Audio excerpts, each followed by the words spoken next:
Have you ever considered how a volcanic eruption, Yeah.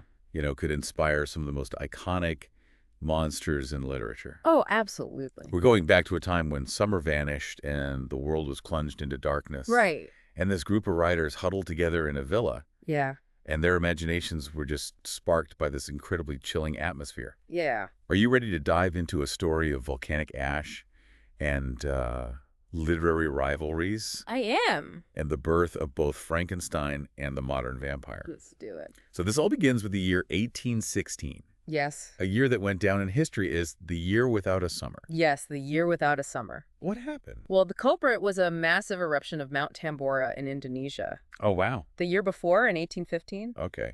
I bet people were just like, what is going on? Yeah. This isn't just a cold front. This is a whole year It's not just a cold front. without summer. Right. This eruption spewed millions of tons of ash and dust into the atmosphere. Oh. And that led to global climate anomalies. So temperatures plummeted, skies darkened, Wow. and the world experienced one of the coldest summers on record. So picture Europe shrouded in perpetual twilight. Crops are famine is looming. Yeah.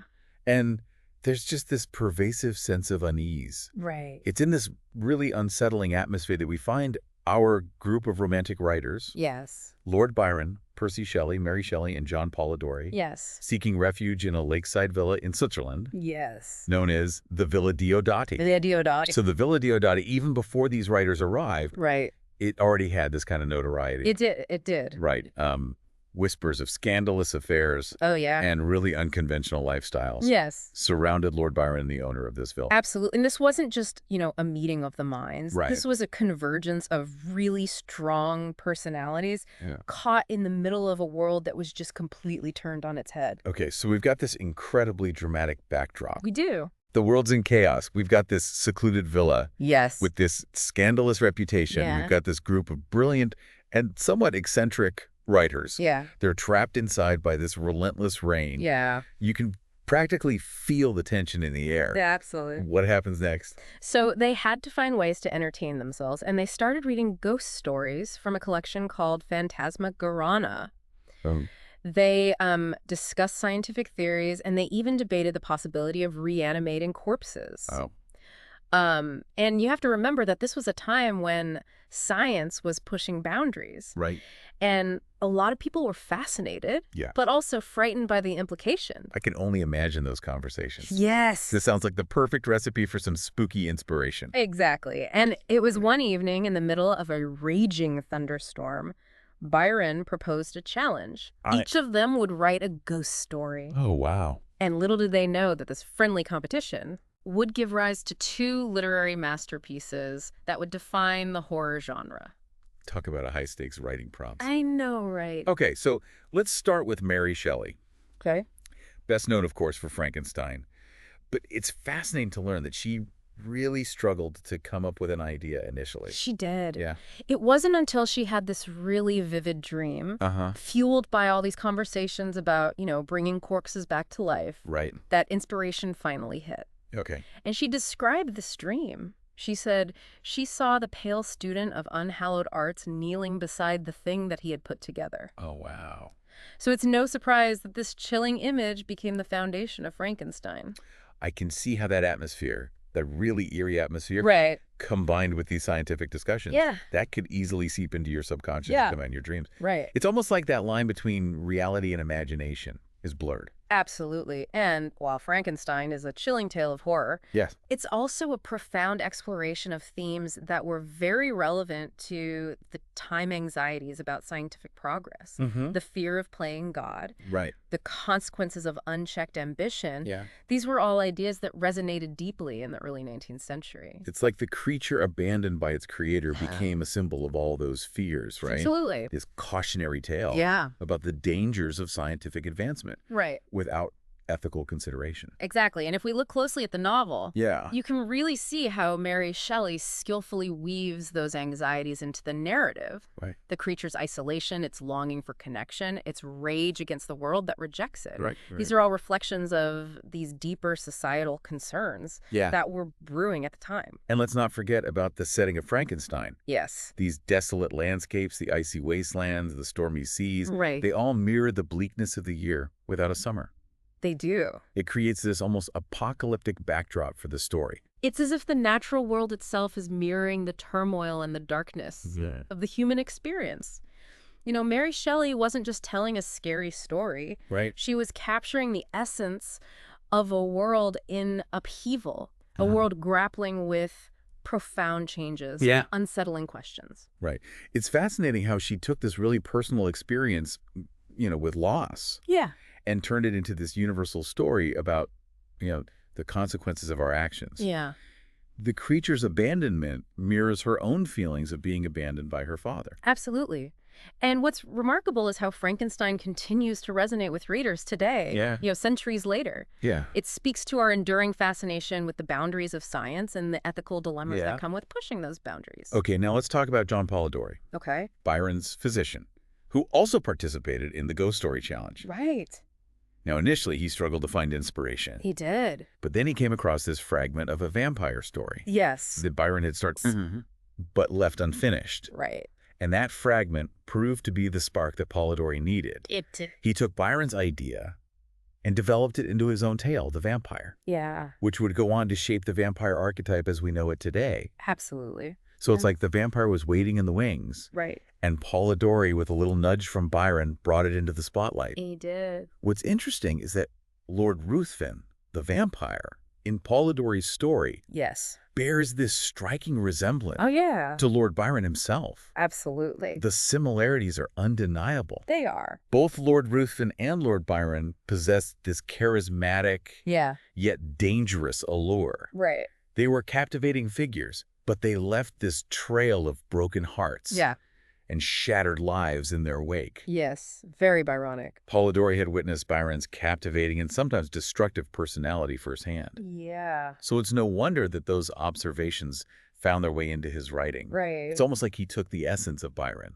and transformed it into this alluring, yet menacing vampire figure. Absolutely. And that's a key turning point in the vampire myth. Okay. We move away from the monstrous creatures of folklore towards this sophisticated Byronic figure that we recognize today. The vampire becomes less about physical horror and more about psychological manipulation and seduction. And just like Frankenstein, the vampire tapped into those anxieties of the time. It did. This fear of the unknown, the allure of forbidden desires, the sense of unease that permeated society. All these themes resonated with readers. And it helped to solidify the vampire's place in popular culture. Absolutely. And we can't ignore the controversy surrounding the publication of The Vampire. Oh, no. It was initially published anonymously. Right. And a lot of people believe that Byron was the true author. They did. That must have added to the mystique surrounding both Byron and the vampire figure. It did. It's like even in denying authorship, Byron became even more intertwined with this image of the dark and seductive vampire. Absolutely. And that controversy really fueled the story's popularity. Okay. And it cemented the connection between Byron and the vampire myth. Now, while we've been focusing on the literary side of things, it's important to remember that The Year Without a Summer had a significant impact on other art forms as well. It did. For example, the young composer Franz Schubert was deeply affected by the events of 1816. While Byron, the Shelleys, and Polidori were crafting their tales of horror, Schubert was channeling the darkness and chill of that year into his music. Absolutely. I can see how the somber atmosphere, the sense of gloom that hung over Europe, could easily translate into music. Absolutely. It's like the world's collective unease found an outlet in Schubert's compositions.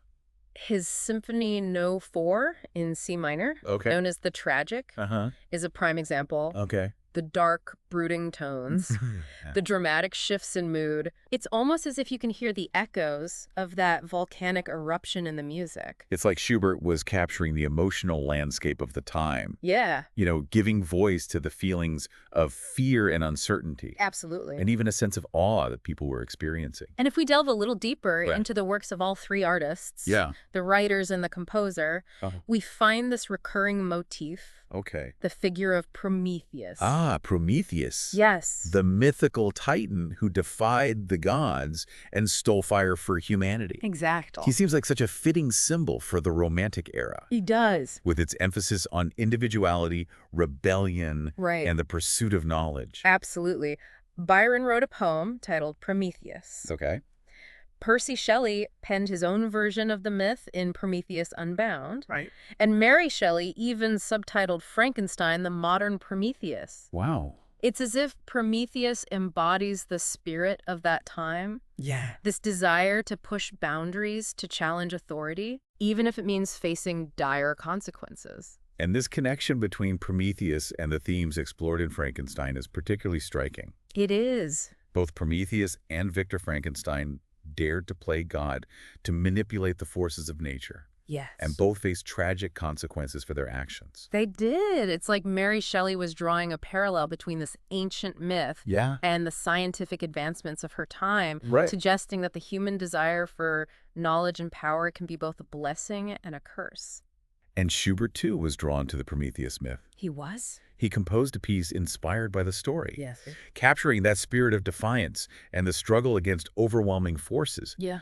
It's as if the themes of rebellion, creativity, and the consequences of ambition resonated across different art forms. They did. Reflecting the anxieties and aspirations of the era. Absolutely. It really highlights how these seemingly disparate threads, volcanic eruption, a ghost story, challenge, a musical composition. They're all woven together.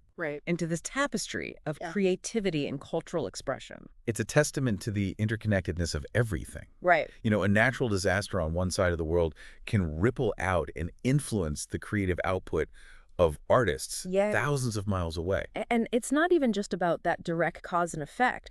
It's about how global events can shape our collective mood, seep into our subconscious, and inspire artists to explore the anxieties and aspirations of their time. Absolutely. It makes you realize that creativity often thrives in unexpected places. Sometimes it's in those moments of darkness, those periods of disruption, that the most profound and enduring works of art are born. Exactly. And what's really fascinating is how the stories of Frankenstein and the vampire, and even the music of Schubert, continue to resonate with us today, centuries after they were created. They still have the power to captivate us and provoke us. They do. They speak to our primal fears, our fascination with the unknown, and our struggle to grapple with the consequences of our actions. And I think that's the most important takeaway from this deep dive. Okay. These works of art, they're not just historical artifacts. They're mirrors reflecting our own anxieties, our own ambitions, and our own search for meaning in a world that can often feel chaotic and unpredictable. So the next time you're facing a challenge, or you hear about some event that shakes the world, remember Villa Diodati? Yes. Remember that eruption that plunged the world into darkness? And the creative explosion that followed? I remember the stories and the music that emerged from that darkness, the monsters that were born, the masterpieces that took shape. Because within those stories, within those haunting melodies, there's a powerful message about the resilience of the human spirit, the enduring power of creativity, absolutely, and the unexpected ways in which our world is interconnected. It's all connected. And with that thought, we'll leave you to ponder the connections between the world around us. And the creative potential that lies within each of us. Explore those shadowy corners of your imagination. Keep exploring. Yes. Keep questioning. And keep diving deep.